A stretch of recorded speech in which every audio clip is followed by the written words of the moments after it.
Olá, muito boa noite. Sejam todos bem-vindos ao nosso grande debate. Comigo, Basília Rodrigues.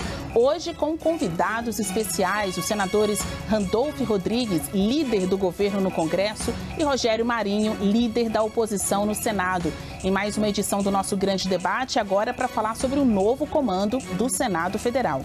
O Senado elege amanhã um novo presidente para comandar a casa pelos próximos 2 anos. Diferentemente da Câmara, que usa a urna eletrônica, o pleito no Senado utiliza cédulas impressas. Olha só, o vencedor precisa de pelo menos 41 votos. Até aqui, o principal candidato é Davi Alcolumbre, do União Brasil, que tem o apoio dos dois lados, do atual presidente do Senado, Rodrigo Pacheco, de governistas e de opositores. Se confirmada a eleição, Alcolumbre assumirá o comando da casa pela segunda vez. Ele já foi lá atrás presidente do Senado. Agora, diante de um Congresso de perfil ainda mais conservador e com menos partidos. Além dele, Eduardo Girão, do Novo, Marcos Duval, do Podemos, e Marcos Pontes, do PL, estão na disputa. O sucessor de Pacheco terá que navegar entre os pleitos antagônicos da oposição e da base governista. Eu vou começar o debate de hoje com o senador Randolfo Rodrigues. Muito boa noite aos dois. Querendo saber, primeiro, que união é essa de PL e PT para eleger o próximo presidente do Senado? Quais são os desafios, na sua avaliação, Randolfo, de qualquer que seja o próximo presidente? Bom, Basília, boa noite a você, boa noite a todos os telespectadores da CNN. Uma satisfação estar aqui com meu colega Rogério Marinho, líder da oposição no Senado Federal, ao quem sempre temos reputado os melhores debates lá.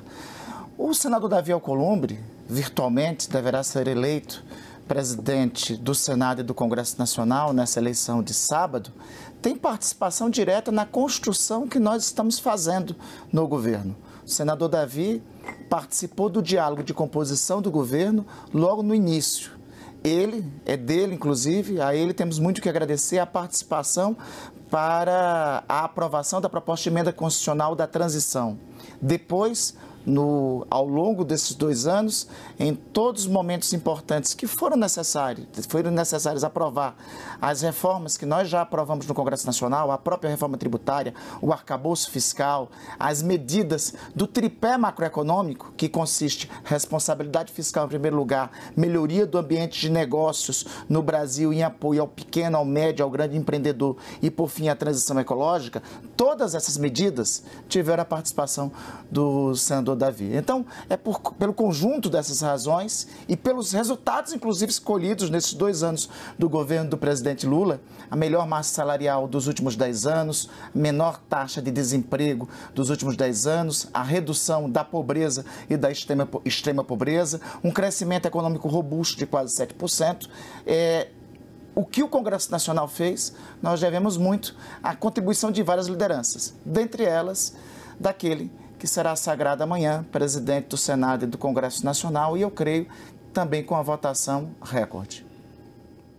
Marinho, para você, a mesma pergunta. Primeiro, a provocação de ter PT e PL dividindo a mesma foto, querendo a eleição de Davi Alcolumbre, e depois saber, sob a sua perspectiva, já que você é o opositor ao governo, quais os desafios do próximo presidente do Senado? Bem, boa noite, Basília, senador Randolfo, né, a todos aqueles que nos acompanham aqui nesse debate.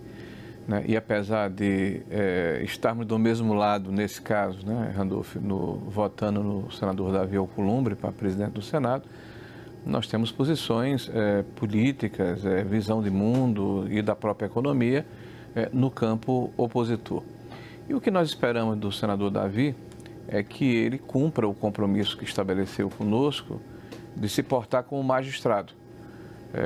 Nos primeiros 2 anos, nós apresentamos uma candidatura, que foi a minha candidatura ao Senado da República, que foi fruto de uma decisão que foi amadurecida com vários senadores da oposição naquele momento e independentes, de que haveria necessidade, em função da polarização da campanha eleitoral anterior, de termos uma candidatura, né, para termos a possibilidade de estarmos na presidência do Congresso Nacional. Passou a eleição E a forma como nós passamos a conviver dentro do Parlamento, do Senado, não foi aquela que esperávamos, porque a oposição foi simplesmente retirada das principais comissões da Casa, né? Não teve direito a indicar a presença de comissões, não participamos da mesa diretora, não tivemos a oportunidade, né, de estarmos à frente de relatorias importantes, participamos de forma transversal da definição da pauta.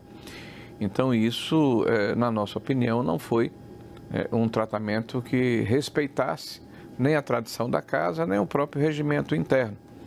Fizemos um recuo tático, conversamos com o candidato a presidente, o senador Davi, que já esteve, inclusive, apoiando o nosso governo na eleição anterior. Ele foi eleito presidente do Senado numa eleição bastante concorrida com o senador Renan Calheiros. No processo da condução do seu sucessor, ele teve também o apoio do presidente Bolsonaro e do nosso grupo político na época para levar o senador Rodrigo Pacheco à presidência do Senado naquela oportunidade.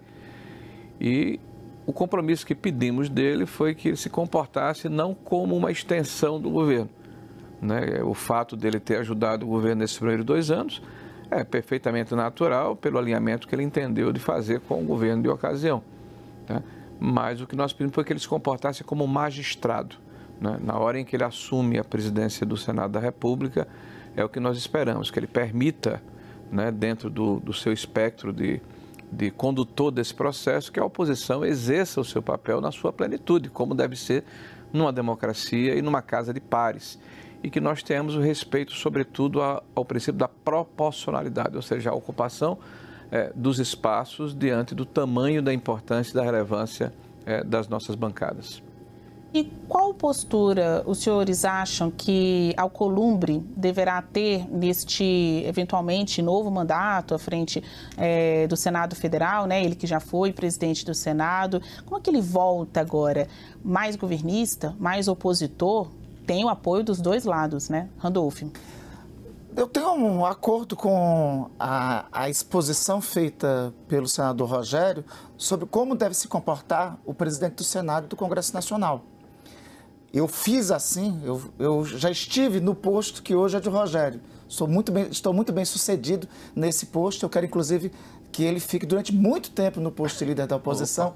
Como de igual forma, quero continuar por um bom tempo na posição que hoje estamos. Então, eu estive nessa posição que o Rogério estava, e quando estava na liderança da oposição, eu pedia, primeiro do presidente Davi Alcolumbre, outrora, depois do presidente Rodrigo Pacheco, que se colocasse como magistrado.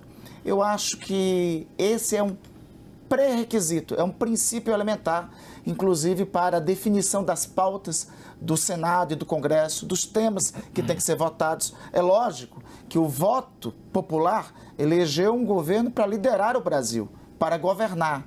Quem exerce o executivo, o nosso regime, a nossa forma de governo é republicana e nosso sistema de governo é presidencialista. O presidente da República, ao ser escolhido, é quem lidera, é quem conduz. E, obviamente, quem governa tem uma agenda a ser apresentada. E, obviamente, tem que ter uma recepção por parte dos presidentes das duas casas do Congresso Nacional e do chefe do Poder Legislativo a essa agenda que vai ser apresentada.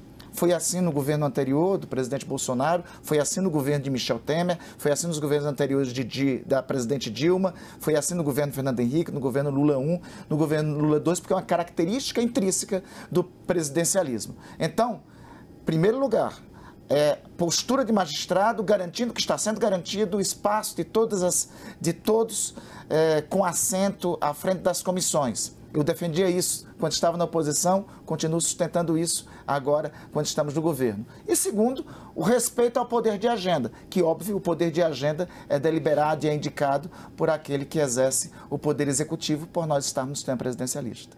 Esse poder de agenda a gente ouve tanto na cobertura de Câmara do Senado. Quem comanda, claro que não aprova nada sozinho, mas tem o poder de ser o condão, né, de indicar o norte para casa e se conquistar os seus pares, pode até garantir sim a aprovação desse ou daquele texto.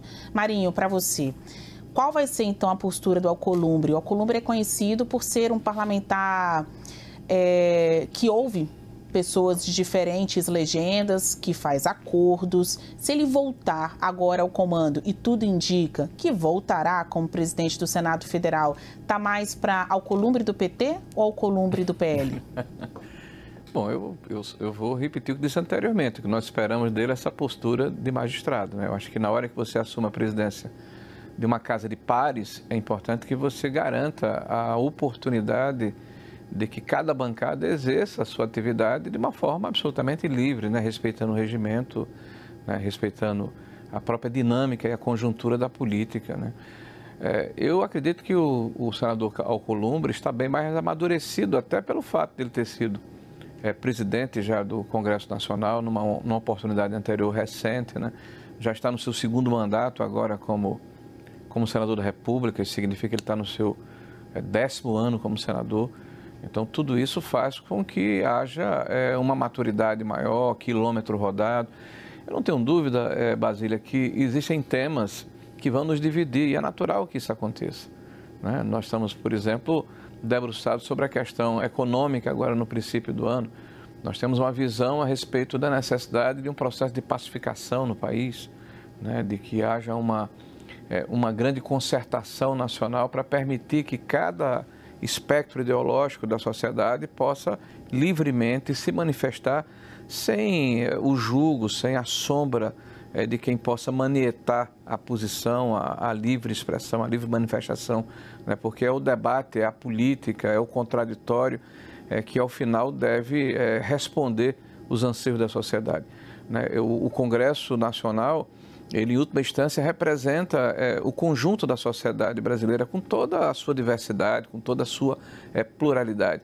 O Executivo, quando se elege, ele tem um processo muito mais uniforme e tem que ser assim, porque é um presidente da República que escolhe, né, os seus ministros, né, para implementar a sua agenda e precisa respaldá-la ou convalidá-la junto ao Congresso Nacional. O Congresso não. O Parlamento tem mais de 500 deputados, mais de 80 senadores da República, cada um representando uma região geográfica do país, uma forma diferente de encarar o país, a sociedade, os costumes, a economia. E essa pluralidade, essa diversidade é que faz a riqueza da democracia. E nós esperamos verdadeiramente que o senador Davi Alcolumbre personifique essa situação e restabeleça, inclusive, a questão da normalidade democrática e as prerrogativas do Senado da República e do Legislativo. Em comparação com a Câmara dos Deputados, a oposição no Senado é mais articulada, mais organizada e muitas vezes carrega uma votação, faz muito barulho. Ali na Câmara você tem grupos mais pulverizados, no Senado não, vocês são mais sólidos, né? Se reúnem mais para alinhar a pauta que é da oposição. Então agora, para nós jornalistas entendermos melhor e também a população, o que é de fato prioridade para o governo no Senado neste ano 25, lembrando que é a segunda metade do governo Lula. Randolph. Bom, nós temos que, logo no início, votar o orçamento ainda do ano passado, né? Eu acho que é uma prioridade a votação do orçamento, até para, a partir daí, ter os investimentos que o Brasil precisa ter definido as ações que o governo tem, ter a execução do programa de aceleração do crescimento em suas diferentes matizes. Então, uma prioridade nossa é o quanto antes. Nós já temos conversado isso com o presidente Davi, temos um momento para a votação do orçamento. A atual Comissão Mista de Orçamento tem uma data para terminar o seu mandato, que é até a última terça-feira de março, então até o dia 25 de março. Então nós temos esse tempo para cuidar da votação do orçamento. Em paralelo a isso, como já disse, a diretriz da política econômica que temos conduzido no Brasil, que tem sido esta política econômica que tem sido responsável, repito, pelo menor índice de desemprego, menos de 6,1%. Menor índice de desemprego dos últimos 10 anos, a maior massa salarial dos trabalhadores dos últimos 10 anos, dados concretos, a maior redução da pobreza e da extrema pobreza dos últimos 12 anos, o maior crescimento econômico do produto interno bruto, quase 7% em 2 anos, o superávit por 2 anos seguidos da balança comercial, tudo isso tem sido em decorrência das diretrizes da política econômica que tem sido conduzida no Brasil. Essa política econômica tem como diretriz melhoria do ambiente de negócios, melhoria do ambiente de responsabilidade fiscal e, sobretudo, a transição ecológica. É dentro desses temas que deve continuar a agenda que devemos enfrentar no Congresso Nacional. Tome nota, porque enquanto o Randolph fala, o Marinho vai anotando ali, pontuando alguns aspectos interessantes da fala ou divergentes. Lembrando que o Marinho foi da equipe econômica do governo anterior. Então, Marinho, para você, o que é prioridade para a oposição nesse ano no Senado? Olha, eu acho que é importante para o Brasil tratarmos da pacificação do país. Então, a questão da anistia para nós é essencial. Você só vai ter uma grande concertação nacional se houver um entendimento nacional no sentido de que todos nós podemos exercer livremente, né, as nossas diferenças e as nossas convergências sem que haja essa sombra que assusta o país hoje. Nós achamos que é necessário ajudar o país, porque ninguém aqui é da tese do quanto pior, melhor, e há um desastre hoje anunciado e o pior que se dobra a aposta em relação à questão da economia. A perda da credibilidade do governo se dá muito mais pelo fato de que se insiste em se errar e as pessoas, quando insistem no erro, é evidente que se as pessoas começam a se indagar se aquilo é uma visão realmente de Estado ou se há uma deliberada missão para desequilibrar e desarticular o país de alguma forma para se colher algum resultado. Nós temos a necessidade de trabalharmos a questão dos supersalários. O governo, inclusive, numa PEC, tratou do tema e deveria tê-lo tratado dentro de uma lei ordinária. Eu fiz, inclusive, esse repto, esse desafio, entre aspas, para que o governo votasse a questão dos supersalários, porque isso é uma questão de moralização dos serviços públicos. Nós precisamos tratar de uma reforma administrativa, e vai contar com o nosso apoio à reforma administrativa séria, se o governo realmente apresentar. Nós temos a questão da contribuição assistencial.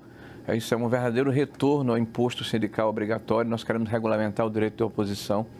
E nós temos hoje um país que precisa se debruçar sobre a questão da sua responsabilidade fiscal. Não adianta crescer a 3% ao ano à custa de aumento de endividamento. Então, você está crescendo o PIB, mas você está gerando todo um acervo negativo para as gerações futuras. E, nesse caso, não são nem as gerações futuras, é a geração presente. A perda do poder de compra do trabalhador é facilmente perceptível, você que está nos assistindo, basta ir a um supermercado para verificar que a picanha que Lula prometeu aumentou muito mais do que a inflação, que o preço do arroz, do feijão, dos mantimentos está numa situação realmente muito ruim para a população mais fragilizada que mais precisa do governo. Então, o populismo que o governo tem colocado nas suas ações na área econômica tem gerado sérias dificuldades para a população brasileira. Então, a nossa preocupação como oposição é defender um legado virtuoso que foi construído ao longo dos últimos 6 anos e permitir que o país continue intacto, ou razoavelmente intacto, até 2026, quando teremos a oportunidade de voltar a presidir esse país. Bom, será que vão voltar à presidência da República? Eu vou fazer essa pergunta para você, Randolph, no próximo bloco. Falar também sobre PL das redes, PL da anistia, relação com o Supremo Tribunal Federal. O governo espera uma relação equilibrada e de diálogo com os novos presidentes da Câmara e do Senado. E o grande debate quer saber como fica essa articulação. Daqui a pouco a gente fala desse assunto e muito mais.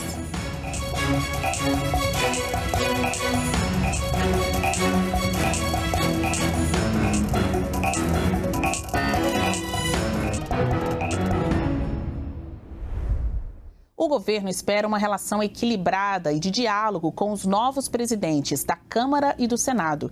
Tanto Hugo Mota na Câmara quanto Davi Alcolumbre no Senado, favoritos nessas eleições, têm o apoio das bancadas governistas dessa vez. E o governo conta com a ajuda deles para enfrentar a resistência dos parlamentares e projetos da agenda de ajuste fiscal, como o que mexe na aposentadoria dos militares. O Planalto também deve enfrentar dificuldades no debate de vetos presidenciais. O assunto, inclusive, esbarra nas articulações de Alcolumbre e de Mota para garantir essa eleição. São pautas muito diferentes porque os votantes são opositores entre si, né? No cenário partidário, as siglas de centro reivindicam mais espaço no governo em troca do apoio ao executivo no Congresso. Apesar de ter 11 partidos representados na equipe ministerial, o governo sofre com uma base ainda não consolidada, que varia conforme as pautas. E a gente vê que a repercussão ali quanto à fidelidade das bases aliadas, tanto na Câmara quanto no Senado, ela é imediata e, às vezes, desalinhada com o que faz o governo. São partidos bem representados na esplanada dos ministérios, têm aí os seus endereços, mas na hora de votar não está garantido o voto. Vou começar esse bloco pelo Rogério Marinho, perguntando, Marinho, como fica a articulação com o governo a partir dessa nova eleição no Senado? Tem temas muito importantes, verdadeiros vespeiros aí pela frente. O PL da anistia, o PL das redes, relação entre os poderes. E aí, o que esperar sobre esta questão da articulação 2025-2026?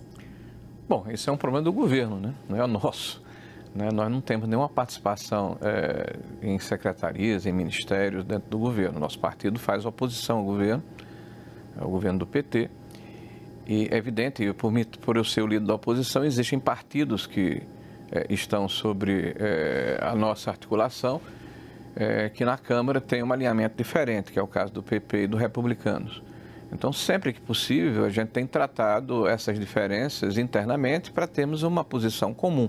Quando há divergência, via de regra, nós liberamos a bancada. Você citou dois temas aí, me parece que é a questão das redes e da anistia. Eu já falei aqui da nossa preocupação em trabalhar a PEC da anistia. A questão das redes sociais, nós temos uma visão diametralmente oposta ao que o governo tem trazido até agora à baila, né? O governo criou dentro da AGU uma espécie de Ministério da Verdade, né, que tenta definir dentro de critérios muito pessoais, muito discricionários, o que é mentira, o que é verdade, o que é desinformação ou o que não é. E isso nós sabemos que se trata de uma espécie de embrião para se fazer ou se estabelecer uma questão de censura. O governo tem falado sobre a questão de regulação de redes, tem falado sobre regulação da imprensa há muito tempo. Então, uma visão do ponto de vista ideológico que não tem nenhuma afinidade, não tem nenhum ponto de convergência. Nós acreditamos que a legislação existe e é no Congresso Nacional que ela precisa ser gestada e eventualmente alterada, né? Se a calúnia, a difamação, se a injúria, existe já uma legislação específica em relação ao tema. Se algum parlamentar se excede na crítica ou no debate, existe a comissão de ética, é uma questão que deve ser respeitada em função da inviolabilidade dos mandatos parlamentares. Nós estamos cruzando um limiar, eu diria, muito tênue entre o que é o limite da liberdade de expressão e, na minha opinião, não se combate a desinformação se calando as pessoas, se emudecendo os adversários, se impedindo que as pessoas se manifestem, se combate a desinformação com mais informação e com mais debate. Então, são pontos de vista completamente distintos e nós queremos ter a oportunidade de fazer o debate e não essa ação ser decidida por uma decisão do Supremo Tribunal Federal que está discutindo, por exemplo, a questão da legalidade do marco civil da internet, em especial no seu artigo 19, que determina que para se retirar algum conteúdo da rede é necessário uma ação judicial. O que é, claro, a tradição do nosso direito, né, e que deveria ser preservado em nome da liberdade de expressão.